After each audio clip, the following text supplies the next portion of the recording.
Hello my dear brothers and sisters, ನಮ್ಮ ನಂಬಿಕೆಗೆ ಸ್ವಾಗತ ಸುಸ್ವಾಗತ. ಸ್ನೇಹಿತರೆ, ಆಧ್ಯಾತ್ಮದ ಬದುಕು ದಿನನಿತ್ಯವೂ ಒಂದು ಹೊಸ ಆರಂಭದ ಅಧ್ಯಾಯವೇ. ಇಲ್ಲಿ ಕಲಿಯೋದಕ್ಕೆ ಬೆಟ್ಟದಷ್ಟಿದೆ. ಆದರೆ ನಾವೆಲ್ಲ ಸಾಸಿವೆ ಕಾಳಿಗೆ ಸಾಕೇನೋ ಅಂತ ಯೋಚನೆ ಮಾಡೋದೂ ಇದೆ. ಯಾಕಂದರೆ ಈಗಿನ ಕಾಲವೇ ಹಾಗೆ ಅಲ್ವಾ?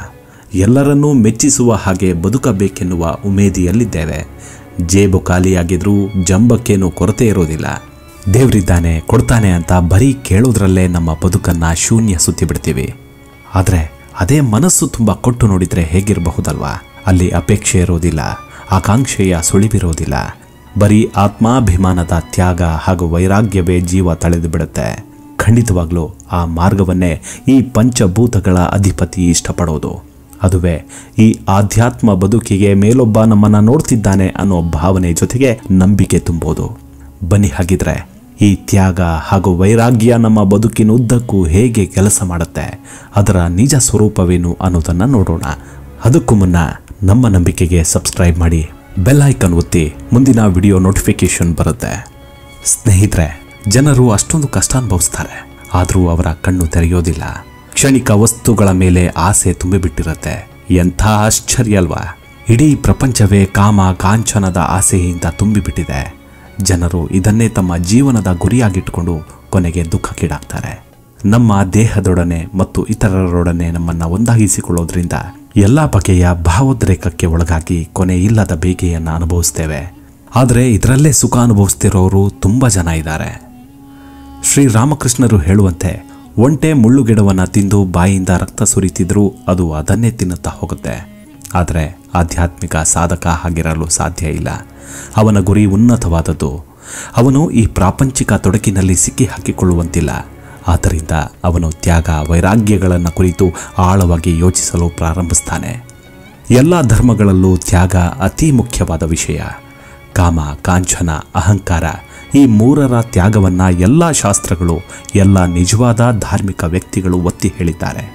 ತ್ಯಾಗವಿಲ್ಲದೆ ಆಧ್ಯಾತ್ಮಿಕ ಜೀವನವಿಲ್ಲ. ಬಾಹ್ಯ ತ್ಯಾಗ ಮಾತ್ರವಲ್ಲ, ಆಂತರಿಕ ತ್ಯಾಗವೂ ಕೂಡ. ನಮ್ಮ ದೇಹ, ಮನಸ್ಸು ಮತ್ತು ಇತರರಿಗೆ ಅಂಟಿಕೊಳ್ಳೋದನ್ನು ಮೊದಲು ಬಿಡಬೇಕು. ಎಲ್ಲ ರೀತಿಯಿಂದಲೂ ವ್ಯಾಮೋಹರಹಿತರು, ಅನಾಸಕ್ತರು ಆಗಬೇಕು.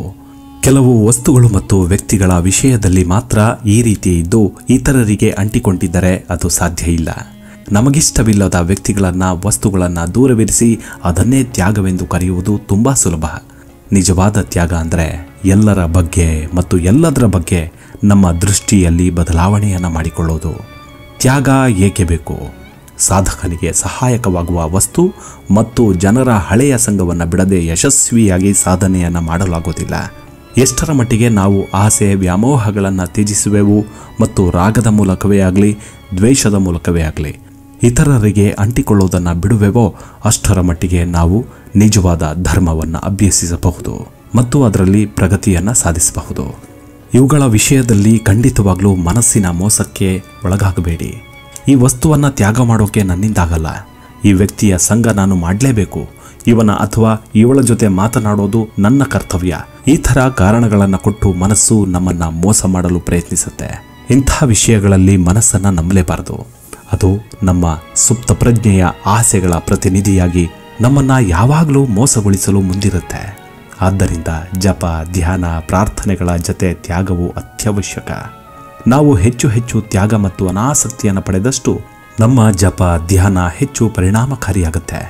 ಆಧ್ಯಾತ್ಮಿಕ ಸಾಧನೆ ಮತ್ತು ತ್ಯಾಗ ಇವೆರಡೂ ಕೂಡಿದಾಗಲೇ ನಮ್ಮ ಮನಸ್ಸನ್ನು ನಿಗ್ರಹಿಸಲು ಮತ್ತು ಕೊಳಕು ತುಂಬಿದ ರಾಶಿಯಿಂದ ಅಮೂಲಾಗ್ರವಾಗಿ ಪರಿಶುದ್ಧಗೊಳಿಸಲು ಸಾಧ್ಯವಾಗುತ್ತೆ. ಅತಿಯಾದ ಪ್ರಾಪಂಚಿಕತೆ ಬೆಂಕಿ ಇದ್ದಂತೆ, ಅದು ಹೃದಯವನ್ನು ದಹಿಸುತ್ತೆ. ಆಧ್ಯಾತ್ಮಿಕ ಮೌಲ್ಯಗಳ ಬಗ್ಗೆ ತಾತ್ಸಾರ ಮತ್ತು ಅಸಡ್ಡೆಯನ್ನುಂಟು ಮಾಡುತ್ತೆ. ಪ್ರಾಪಂಚಿಕ ವ್ಯಕ್ತಿ ಆಧ್ಯಾತ್ಮಿಕ ಜೀವನದ ಆನಂದವನ್ನು ಮೆಚ್ಚಲಾರ. ವಿಲಾಸಿ ವ್ಯಕ್ತಿಯಲ್ಲಿ ಅಂತರ್ದೃಷ್ಟಿ ಎಷ್ಟು ಮಂದವಾಗಿರುತ್ತೆ ಅಂದರೆ ಉನ್ನತ ಭಾವನೆಗಳಿಗೆ ಅವನ ಮನಸ್ಸು ಧ್ವನಿಗೂಡಿಸೋದೇ ಇಲ್ಲ. ಆಧ್ಯಾತ್ಮಿಕ ಸತ್ಯಗಳ ಕಡೆ ಸ್ವಲ್ಪವೂ ಗಮನವೇ ಇಲ್ಲದೆ ತನ್ನ ಆಸೆ ವ್ಯಾಮೋಹಗಳ ಕೆಸರಲ್ಲಿ ಒದ್ದಾಡ್ತಿರ್ತಾನೆ. ಆಧ್ಯಾತ್ಮಿಕ ಜೀವನದಲ್ಲಿ ತ್ಯಾಗ, ವೈರಾಗ್ಯ ಮತ್ತು ಆ ದೇವರ ಮೇಲಿನ ಅನುರಾಗವನ್ನು ತೀವ್ರಗೊಳಿಸದೆ ತ್ಯಾಗವನ್ನು ತೀವ್ರಗೊಳಿಸುವುದರಿಂದಲೇ ಅನೇಕರಿಗೆ ಆಧ್ಯಾತ್ಮಿಕ ಜೀವನ ಅತ್ಯಂತ ಕಷ್ಟಕರವಾಗುವುದು. ತ್ಯಾಗದ ಜೊತೆಗೆ ತೀವ್ರವಾದ ಭಗವತ್ಪ್ರೀತಿಯೂ ಇದ್ದರೆ ಆಗ ಆಧ್ಯಾತ್ಮಿಕ ಜೀವನ ಒಂದು ಅತ್ಯಂತ ಆನಂದದಾಯಕ ಸಾಹಸ ಕೃತ್ಯವಾಗುತ್ತೆ. ಭಗವದ್ಭಕ್ತಿ ಎಲ್ಲವನ್ನೂ ಸಫಲಗೊಳಿಸುತ್ತೆ. ಆದ್ದರಿಂದ ಭಗವಂತನನ್ನ ಹೃತ್ಪೂರ್ವಕ ಪ್ರೀತಿಸುವವನು ನಿಜವಾಗಿಯೂ ಯಾವುದನ್ನು ತ್ಯಜಿಸೋದಿಲ್ಲ, ಸಫಲತೆಯನ್ನು ಪಡಿತಾನೆ. ನಿಜವಾದ ಭಗವತ್ ಪ್ರೀತಿ ಮಾನವನ ಪ್ರೀತಿಯಲ್ಲಿ ವ್ಯಕ್ತವಾಗತ್ತೆ. ಯಾವುದೋ ಒಬ್ಬ ವ್ಯಕ್ತಿಯ ಪ್ರೀತಿಯಲ್ಲ, ಸಾರ್ವತ್ರಿಕ ಪ್ರೀತಿಯ ಮೂಲಕ. ಈ ರೀತಿಯ ಹೊಸ ದೃಷ್ಟಿಕೋನವನ್ನು ಬೆಳೆಸ್ಕೊಂಡ್ರೆ ನಮ್ಮ ಜೀವನದಲ್ಲಿ ಸಂಪೂರ್ಣ ಬದಲಾವಣೆಯಾಗತ್ತೆ. ಯಾಕಂದ್ರೆ ಈ ಹೊಸ ದೃಷ್ಟಿ ಎಲ್ಲ ಅಡಚಣೆ ಮತ್ತು ಬಂಧನಗಳನ್ನೂ ಕತ್ತರಿಸಿ ಹಾಕತ್ತೆ. ಆತ್ಮವನ್ನ ಎಲ್ಲ ರೀತಿಯಿಂದಲೂ ಬಂಧಿಸುವುದೇ ಕೆಲಸದ ಸ್ವಭಾವ. ಆದರೆ ನಮ್ಮ ಕೆಲಸದ ಎಲ್ಲಾ ಫಲವನ್ನ ದೇವರಿಗೆ ಅರ್ಪಿಸಿದ್ರೆ ಈ ಕೆಲಸವೇ ಎಲ್ಲಾ ಬಂಧನಗಳನ್ನು ನಿರ್ಮೂಲಗೊಳಿಸುತ್ತೆ. ಆಗ ನಾವು ಅವನ ಕೈಯಲ್ಲಿ ಒಂದು ಉಪಕರಣವಾಗ್ತೇವೆ. ನಮಗಾಗ ಕರ್ತೃತ್ವ ಭಾವವಿರೋದಿಲ್ಲ. ಮನೆಯಲ್ಲಿ, ಪ್ರಪಂಚದಲ್ಲಿ ಮತ್ತು ಎಲ್ಲಕ್ಕಿಂತ ಹೆಚ್ಚಾಗಿ ನಮ್ಮ ಹೃದಯದಲ್ಲಿ ಭಗವಂತನಿಗೆ ಸ್ಥಾನವನ್ನು ಕಲ್ಪಿಸಬೇಕು. ನಿಜವಾದ ತ್ಯಾಗವೆಂದರೆ ಯಾವಾಗಲೂ ನಮ್ಮ ಹೃದಯವನ್ನು ಭಗವಂತನಿಂದ ತುಂಬುವುದು. ಸಾಮಾನ್ಯವಾಗಿ ನಮ್ಮ ಮನಸ್ಸು ಆಸೆ ಆಕಾಂಕ್ಷೆಗಳ ಭಾರದಿಂದ ಬಳಲಿ ಹೋಗಿದೆ. ಈ ಭಾರವನ್ನು ನಾವು ಎಷ್ಟರ ಮಟ್ಟಿಗೆ ಇಳಿಸುತ್ತೇವೋ ಅಷ್ಟರ ಮಟ್ಟಿಗೆ ದಿವ್ಯ ಜ್ಯೋತಿ ನಮ್ಮ ಹೃದಯದಲ್ಲಿ ಬೆಳಗುತ್ತೆ. ಪ್ರಜಾಕೇಂದ್ರವನ್ನು ನಮ್ಮಿಂದ ಭಗವಂತನಿಗೆ ವರ್ಗಾಯಿಸಬೇಕು. ಆಗ ನಮ್ಮೆಲ್ಲರಿಗೂ ಭಗವಂತನಲ್ಲಿ ಒಂದು ಸ್ಥಾನ ಸಿಕ್ಕಿದಂತಾಗತ್ತೆ.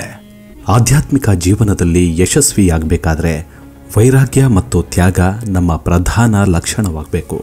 ಭಗವಂತ ನಮ್ಮ ಅಂತರಾತ್ಮ, ಆದರೆ ಅವನನ್ನು ನಾವು ಗಣನೆಗೆ ತೆಗೆದುಕೊಳ್ಳದೆ ಇತರರನ್ನು ಅವಲಂಬಿಸ್ತೇವೆ. ಎಲ್ಲ ಆನಂದದ ಮೂಲ ದೇವರು. ಹೊರಗಿನ ವಸ್ತುಗಳು ಈ ಅಪಾರ ದಿವ್ಯಾನಂದವನ್ನು ಸ್ವಲ್ಪ ಮಟ್ಟಿಗೆ ಪ್ರತಿಬಿಂಬಿಸ್ತವೆ. ಬಾಹ್ಯ ವಸ್ತುಗಳ ಬೆನ್ನು ಹತ್ತುವುದೆಂದರೆ ಪ್ರತಿಬಿಂಬ ಮತ್ತು ನೆರಳಿನ ಹಿಂದೆ ಓಡಿದಂತೆ. ಮಹಾಭಾರತದಲ್ಲಿ ಯಯಾತಿಯ ಕತೆ ಬರುತ್ತೆ. ಶಾಪದ ಫಲವಾಗಿ ಆತ ಇದ್ದಕ್ಕಿದ್ದಂತೆ ಇನ್ನೂ ಯೌವನದ ಪರಮಾವಸ್ಥೆಯಲ್ಲಿರುವಾಗಲೇ ಮುದುಕನಾಗಿ ಬಿಟ್ಟ. ಆದರೆ ತನ್ನ ಮಗನಿಂದ ಯೌವನವನ್ನು ತೆಗೆದುಕೊಂಡು 106 ವರ್ಷ ವಿಷಯವನ್ನು ಭೋಗಿಸ್ತಾನೆ. ಅಷ್ಟು ವರ್ಷ ಭೋಗಿಸಿದ ಆನಂತರವೂ ವಿಷಯ ತೃಷ್ಣೆ ಅವನಲ್ಲಿ ಇನ್ನೂ ಕಡಿಮೆಯಾಗಿರಲಿಲ್ಲ. ಆನಂತರ ಅವನು ಈ ನಿರ್ಣಯಕ್ಕೆ ಬಂದ.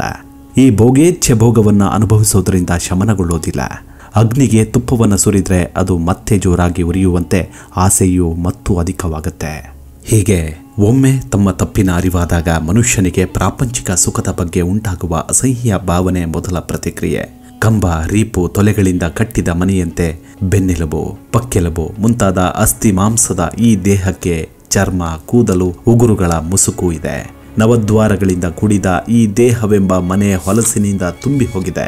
ನಾನಲ್ಲದೆ ಮತ್ತಾರೂ ಇಂತಹ ದೇಹವನ್ನ ನೆಚ್ಚಿಕೊಂಡಿರಬಲ್ಲರು. ನಮ್ಮ ದೇಹದ ಬಗ್ಗೆ ಉಂಟಾದ ಅಸಹ್ಯ ಭಾವನೆಯಿಂದ ನಾವು ಆಧ್ಯಾತ್ಮದ ಕಡೆ ತಿರುಗಿದ್ದೇವೆಯೇ ಎಂಬುದನ್ನು ಕಂಡುಕೊಳ್ಳಬೇಕು. ಈ ಭಾವನೆ ನಮಗಿದ್ದರೆ ಇತರ ದೇಹಗಳು, ಅದು ಹೆಣ್ಣಾಗ್ಲಿ ಅಥವಾ ಗಂಡಾಗ್ಲಿ, ನಮ್ಮನ್ನು ಆಕರ್ಷಿಸೋದಿಲ್ಲ. ನಮ್ಮ ಆಧ್ಯಾತ್ಮಿಕ ಮಾರ್ಗದಲ್ಲಿ ಅಡಚಣೆಯಾಗೋದಿಲ್ಲ ಅಂತ ಪತಂಜಲಿ ಮಹರ್ಷಿಗಳು ಹೇಳಿದ್ದಾರೆ. ವೈರಾಗ್ಯವನ್ನು ಹೇಗೆ ಅಭ್ಯಸಿಸಬೇಕೆಂಬುದನ್ನು ಸಂತರ ಜೀವನ ಬೋಧಿಸುತ್ತೆ. ಬಂಗಾಳದ ಪ್ರಸಿದ್ಧ ವೈಷ್ಣವ ಸಂತ ಲಾಲಾ ಬಾಬಾರ ಉದಾಹರಣೆಯನ್ನು ತೆಗೆದುಕೊಳ್ಳಬಹುದು. ಅವರು ತಮ್ಮ ನಡು ವಯಸ್ಸಿನವರೆಗೂ ಇಂದ್ರಿಯ ಜೀವನವನ್ನೇ ನಡೆಸಿದರು. ಆನಂತರ ಒಂದು ದಿನ ಸಂಜೆ ಅವರು ಮನೆಗೆ ಹಿಂತಿರುಗುತ್ತಿರುವಾಗ ಅಗಸನ ಮಗಳು ತಂದೆಗೆ ಹೀಗೆ ಹೇಳ್ತಿರೋದನ್ನು ಕೇಳಿದರು. ಅಪ್ಪ, ಹೊತ್ತಾಗ್ತಿದೆ, ಯಾವಾಗ ವಾಸನೆಗೆ ಬೆಂಕಿ ಹಚ್ಚುವುದು? ಅಂದರೆ ಬಂಗಾಳಿ ಭಾಷೆಯಲ್ಲಿ ವಾಸನೆ ಅಂದರೆ 2 ಅರ್ಥ ಬರುತ್ತೆ. ಒಂದು ಬಾಳೆಯ ಗಿಡದ ಪದರ, ಇದರ ಬೂದಿಯನ್ನು ಹಿಂದೆ ಸಾಬೂನಿನಂತೆ ಉಪಯೋಗಿಸ್ತಿದ್ರು. 2ನೇ ಅರ್ಥ ಸಂಸ್ಕಾರ ಎಂದು. ಲಾಲಾ ಬಾಬರು 2ನೆಯ ಅರ್ಥವನ್ನು ತೆಗೆದುಕೊಂಡರು. ಕೂಡಲೇ ಅವರಿಗನ್ನಿಸ್ತು, ನನಗಾಗಲೇ ವಯಸ್ಸಾಗ್ತಿದೆ, ಇನ್ನು ನನ್ನ ಕೆಟ್ಟ ಸಂಸ್ಕಾರಗಳು ನಾಶವಾಗಿಲ್ಲ ಎಂದು. ಅದೇ ಕ್ಷಣವೇ ಪ್ರಪಂಚವನ್ನು ತ್ಯಜಿಸಿಬಿಟ್ರು. ತುಳಸಿದಾಸರು ಆಧ್ಯಾತ್ಮಿಕ ಜೀವನವನ್ನು ಹಿಡಿಯೋದಕ್ಕೆ ಮುಂಚೆ ತಮ್ಮ ಪತ್ನಿಯಲ್ಲಿ ಅತ್ಯಂತ ಆಸಕ್ತರಾಗಿದ್ದರು.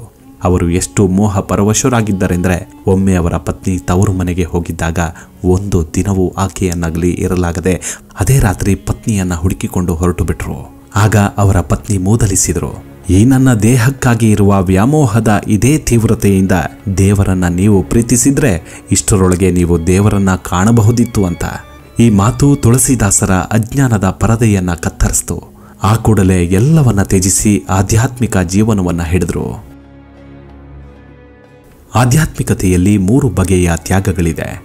ಒಂದನೇದು ಹೊರಗಡೆ ತ್ಯಾಗ ಮಾಡಿ ಒಳಗಡೆ ಪ್ರಾಪಂಚಿಕ ವಸ್ತುಗಳಿಗಾಗಿ ಮತ್ತು ಸುಖಕ್ಕಾಗಿ ತೀವ್ರ ಅಭಿಲಾಷೆ ಇದ್ದರೆ ಅದು ಕೃತಕ ತ್ಯಾಗ. 2ನೇದು ಪ್ರಾಮಾಣಿಕವಾಗಿ ತ್ಯಾಗ ಮಾಡಿ ಪ್ರಯತ್ನಪೂರ್ವಕವಾಗಿ ಆ ತ್ಯಾಗವನ್ನು ಉಳಿಸಿಕೊಂಡಿದ್ದು ಆದರೆ ಇನ್ನೂ ಸತ್ಯ ಸಾಕ್ಷಾತ್ಕಾರವಾಗಿರದ ಸ್ಥಿತಿ. ಮೂರನೇದು ಸಿದ್ಧಪುರುಷನ ನೈಜ ತ್ಯಾಗ. ಇವನಲ್ಲಿ ಯಾವ ಮಾನಸಿಕ ತಿಕ್ಕಾಟವೂ ಇರೋದಿಲ್ಲ. ಭರ್ತೃಹರಿಯ ಪ್ರಸಿದ್ಧ ಶ್ಲೋಕವೊಂದಿದೆ: ಭೋಗದಲ್ಲಿ ರೋಗದ ಭಯ, ಸಾಮಾಜಿಕ ಸ್ಥಾನದಲ್ಲಿ ಚ್ಯುತಿಯ ಭಯ, ಹಣವಿದ್ದರೆ ರಾಜನ ಭಯ, ಮಾನದಲ್ಲಿ ಅವಮಾನದ ಭಯ, ಬಹಳ ಬಲವಿದ್ದರೆ ಶತ್ರುವಿನ ಭಯ, ಸೌಂದರ್ಯವಿದ್ದರೆ ವಾರ್ಧಕ್ಯದ ಭಯ, ವಿದ್ವತ್ತಿದ್ದರೆ ಪ್ರತಿವಾದಿಯ ಭಯ, ಗುಣವಂತನಾಗಿದ್ದರೆ ನಿಂದಕನ ಭಯ, ದೇಹಕ್ಕೆ ಮರಣದ ಭಯ. ಹೀಗೆ ಈ ಪ್ರಪಂಚದಲ್ಲಿ ಎಲ್ಲವೂ ಭಯಾನ್ವಿತವೇ, ವೈರಾಗ್ಯವೊಂದೇ ಯಾವ ಭಯವೂ ಇಲ್ಲದ್ದು ಅಂತಾರೆ. ಮುಂದಿನ ಎಪಿಸೋಡ್ನಲ್ಲಿ ಮತ್ತೊಂದು ವಿಡಿಯೋದೊಂದಿಗೆ ಭೇಟಿಯಾಗ್ತೀನಿ. ಅಲ್ಲಿವರೆಗೂ ನಿಮ್ಮ ಆರೋಗ್ಯದ ಕಡೆ ಗಮನವಿರಲಿ. Take care. ನಮಸ್ಕಾರ.